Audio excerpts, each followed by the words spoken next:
Hello students, welcome to my YouTube channel HK Alam tutorial. আমি আজকের এই নতুন ভিডিওয়ে মাধ্যমিক 2026-এর ইতিহাস কোয়েশ্চেন তোমাদেরকে দেখানোর উদ্দেশ্যে আমি নিয়ে এসেছি। তো এই ধরনের রেগুলার আপডেট পাওয়ার জন্য তোমরা অবশ্যই আমার এই চ্যানেলটিকে সাবস্ক্রাইব করো এবং সাবস্ক্রাইবের পাশে যে বেল আইকন আছে সেটিকে ক্লিক করো। তো আমরা খুব তাড়াতাড়ির মধ্যে 2026 ইতিহাস মাধ্যমিক পরীক্ষা তার যে কোয়েশ্চেন ছিল সেই কোয়েশ্চেনগুলো দেখে নেব।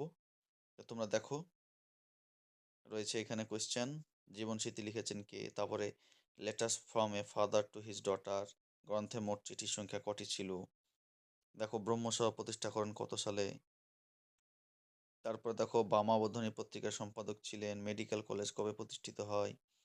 দেখো এরকম করে যে কোশ্চেন রয়েছে তোমরা দেখতেই পাচ্ছ। তারপরে দেখো এখানে কোশ্চেন রয়েছে, এগুলো সবই 1 নম্বরের প্রশ্ন। তারপরে দেখো এবার আসছে তোমার 2 নম্বরের প্রশ্ন। 2 নম্বর দাগের দেখো প্রশ্ন রয়েছে, যে কোনো 16টি প্রশ্ন উত্তর দিতে হবে এবং প্রতিটি উপবিভাগ থেকে অন্তত একটি করে প্রশ্ন উত্তর দিতে হবে। 16খানা করতে হবে 1 নম্বর করে। দেখো এখানে প্রশ্ন রয়েছে, একটি বাক্যে উত্তর দিতে হবে এগুলো। নেক্সট দেখো এখানে উপবিভাগ 2 থেকে এখানে ঠিক না ভুল নির্ণয় করতে হবে। উপবিভাগ 2.3 থেকে দেখো ক স্তম্ভের সঙ্গে খ স্তম্ভ মিলিয়ে লিখতে হবে। উপবিভাগ 2.4 থেকে দেখো রেখা মানচিত্র স্থানগুলিকে চিহ্নিত করতে হবে। নেক্সট কেবলমাত্র দৃষ্টিহীন পরীক্ষার্থীদের জন্য এগুলো, এই অংশটুকু। তারপর দেখো উপবিভাগ 2.5 বিবৃতিমূলক প্রশ্ন। নেক্সট দেখো বিবৃতিমূলকের পরে বিভাগ গ, 2টি অথবা 3টি বাক্যে নিম্নলিখিত প্রশ্নগুলোর উত্তর দাও। 2 নম্বর করে রয়েছে 11খানা কোয়েশ্চেন। দেখো এখানে ভালো ভালো কোয়েশ্চেন রয়েছে। 1911 সাল গুরুত্বপূর্ণ কেন, তারপরে সরকারি নথিপত্রের সীমাবদ্ধতা, খ্রিস্টান মিশনারিদের প্রধান উদ্দেশ্য, সর্বধর্ম সমন্বয় বলতে কি বোঝায়, বিপ্লব কি, ফরাজি আন্দোলন ব্যর্থ হলো কেন, হিন্দু মেলা প্রতিষ্ঠার উদ্দেশ্য, পঞ্চানন কর্মকার কে ছিলেন। ভালো ভালো কোশ্চেন আছে। কার্লাইল সার্কুলার, দলিত কাদের বলা হতো, রাজ্য পুনর্গঠন কমিশন। ঠিক আছে। নেক্সট দেখো ঘ, 7টা বা 8টি বাক্যে উত্তর দাও।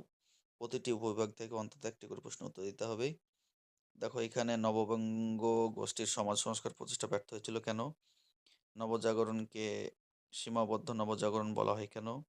তারপরও উপবিভাগ ঘ থেকে দেখো ঘয়ের 2 থেকে সভা সমিতি যুগ বলা হয় কেন 19 শতককে, বঙ্গভাষা প্রকাশিকা সভাকে প্রথম রাজনৈতিক প্রতিষ্ঠান বলা হয় কেন। তারপরে দেখো নেক্সট উপবিভাগ হচ্ছে শিক্ষা বিস্তারের সঙ্গে ছাপা বইয়ের সম্পর্ক বিশ্লেষণ করো, বাংলা মুদ্রণ শিল্পে উপেন্দ্রকিশোর রায়চৌধুরীর ভূমিকা বিশ্লেষণ করো। তারপর দেখো বঙ্গভঙ্গ আন্দোলন বিরোধী আন্দোলনে বাংলা ছাত্র সমাজের কিরূপ ভূমিকা ছিল, দলিত আন্দোলন ডক্টর আম্বেদকরের ভূমিকা বিশ্লেষণ করো। তারপরে যেটা রয়েছে 8 নম্বরের প্রশ্ন, মহাবিদ্রোহের চরিত্র বিশ্লেষণ করো, এদেশে পাশ্চাত্য শিক্ষা বিস্তারে ডেভিড হেয়ার এবং ড্রিঙ্ক ওয়াটার বেথনের ভূমিকা আলোচনা করো। আর একটি রয়েছে 19 শতকে কৃষক আন্দোলনে বাবা রামচন্দ্রের ভূমিকা কিরূপ ছিল, এবং এবং এর সঙ্গে দেখো লেগে আছে একা আন্দোলনের সংক্ষিপ্ত বিবরণ দাও। তো তোমরা যারা আমার চ্যানেলে নতুন তারা আমার চ্যানেলকে সাবস্ক্রাইব করে এবং শেয়ার কমেন্ট করে আমার পাশে থাকবে। ধন্যবাদ।